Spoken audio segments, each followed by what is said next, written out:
Hi guys, Addersnake here, or Dynasty Snake. How's it all going? Yes. And hello and welcome to Road to Clips episode 4. And this is honestly like the 5th time I've tried to do this, so hopefully, 1, the mic doesn't ruin itself, 2, I get a decent game, and 3, it starts from the beginning. Yes. So, yes, overall, hello and welcome to Road to Clips episode 4. Once again, I have been very inactive, and I most certainly apologise for this. Once again, I'm going to make the excuse that my work, college, and entertainment for my self-life has been very difficult to try and sustain and try and keep everything balanced between each other, trying to make sure that I can get content out for you guys, make sure everything's interesting and fine and dandy. So yes, and for those who are of the observant nature, you can hear me in a much clearer and much nicer fashion, as I am using a most certainly better microphone. And for those who do not know and are going to know now, I am a student who is studying media, film and television, and being a student of media, film and television, we have access to equipment which is used in the film and TV industry, for instance such as television broadcast quality cameras and really high spec microphones to pick up characters' voices when you're recording, or I know we have lapel mics as well, which you usually see on like TV shows, like sort of panelist shows, for instance, like for 8 out of 10 Cats or whatever. Yes, so much different mic, is still a bit poppy, as you could probably hear, but yes, it's much better than what the old mic was, because that was just a crappy £25 headset which I bought, and it was basically cheap and cheerful to try and record something. Oh shit, niggas. I was just saying what I was saying. So, yes, reason why I have oh, sorry. Oh, I apologise. So, the reason I have been inactive recently is a lot of college work, and I shall let you know about this college project that I'm doing. So currently studying about documentaries and how documentaries are made and what their intended purposes are. And I thought from my main, one of the main reasons for my hiatus on not playing COD is Grand Theft Auto. And this is one of the main reasons that I'm interested about doing this documentary. So, very much so, as a media, film and TV student, games industry wouldn't come into the question. But, it's basically looking into Grand Theft Auto, as it has been one of the most, one of the most, if not the most successful media product launch ever. For those who don't know, it made $1 billion of sales in 3 days, which is unheard of. I think the fastest before that was Black Ops 2, and that did it in 16. So it thrashed it by like 5 times quicker.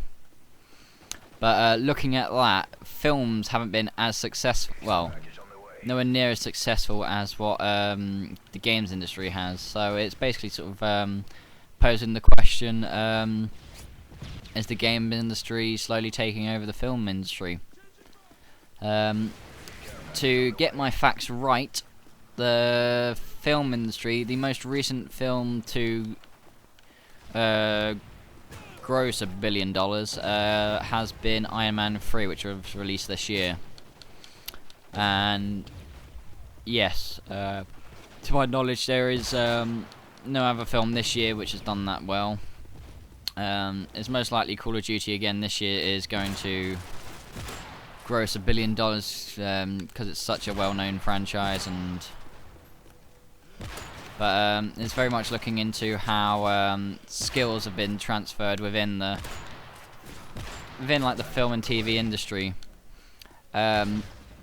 So looking really how games have become very heavily story based as opposed to gameplay. For instance, such as very much so with Grand Theft Auto, the gameplay has been vastly, like, I don't know, re-engineered, I guess. But for things like something like Super Stardust and Resogun, the people at Housemarque who make those games, that's very heavily gameplay. There's not really any story towards it. But how, for instance, I know within Call of Duty, David S. Goyer wrote Black Ops 1 and the Black Ops 2 story, or partly wrote it. And he's the guy who is responsible with Christopher Nolan and I can't think the other guy, but he also wrote the Dark Knight trilogy, which again, I think the Dark Knight and the Dark Knight Rises are up in the top 17 films which have grossed $1 billion, which is crazy. But yeah, sort of looking at the writing side, how writers have transitioned over from the film industry to the games industry, and again, sort of like telling that story in a very gritty and like well-taught story. Well-told story. So again, sort of like very transferable skills between the two industries. Yeah, I mean that's basically sort of looking into, and I personally believe that the games industry will take over the film industry as a way of sort of consuming media and telling a story overall. For instance, I wouldn't say that The Last of Us was very sort of gameplay heavy, but in the way of telling stories through actions and putting the player in the story and being the main character to decide. Oh, is it lagging out? To decide the fate of the main character and how to and whether he wants to take a certain decision and stuff, and how that's going to affect him throughout the rest of the game. I think it's a more interesting sort of spin on things, as opposed to a film where you're kind of lost through someone's perspective of a story, and whereas you'd put your own personal input into it and make your own choices and possibly have different outcomes. So yes, I think a very interesting documentary. This is lagging, Jesus. I'd very much like to know if you guys would be somewhat interested in this, to sort of learn a bit more about what I'm researching.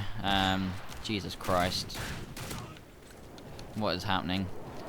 But yes, I'd be very interested to know if you guys would be interested in it. So and if you majority of you guys are interested in it, I will upload the actual thing to my channel. So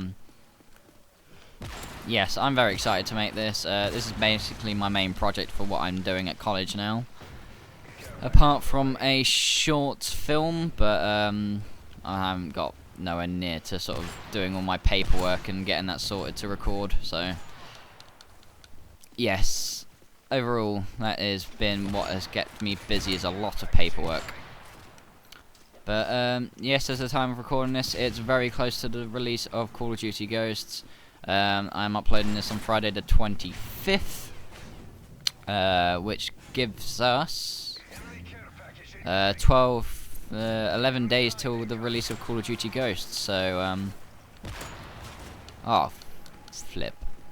So not far away at all. I'm just surprised how quick it's gone, and it is mental. And then after that, it's not very long till Xbox One is released. So for those who don't know, I pre-ordered Xbox One and I'm very excited for it. I really enjoyed using the controller at Eurogamer. Very responsive, and the triggers were fantastic. As well as the PS4, I really enjoyed using the PS4 controller, which I was quite surprised about. But yes, overall, very excited for that. That's my main sort of present. I'm asking for a fair bit of money for Christmas to pay off that, but yes, I can't overstate excitement for it really. But I'm also looking forward to getting a PlayStation 4 when I won't be getting that as soon as possible. I'm gonna be waiting till Infamous is out. I want to be able to get it with Infamous because I just love the two, Infamous 1 and Infamous 2. So waiting for Second Son I think is ideal. Don't want to buy it and not have anything to play that I want to really play. So dismal once again. Yeah, just horrible. I kind of went off a tangent, really talking about my my idea for this thing, but I wasn't really paying attention 100%. But I hope you've enjoyed, and I hope you've found this interesting. Be sure to leave a like down below, and like I said, comment if you are very interested in listening to or for me to upload my final project when it's out. So yeah, so like once again, I have been Addersnake, you have been my subscribers, and thanks for watching, and I shall see you all later. Take care.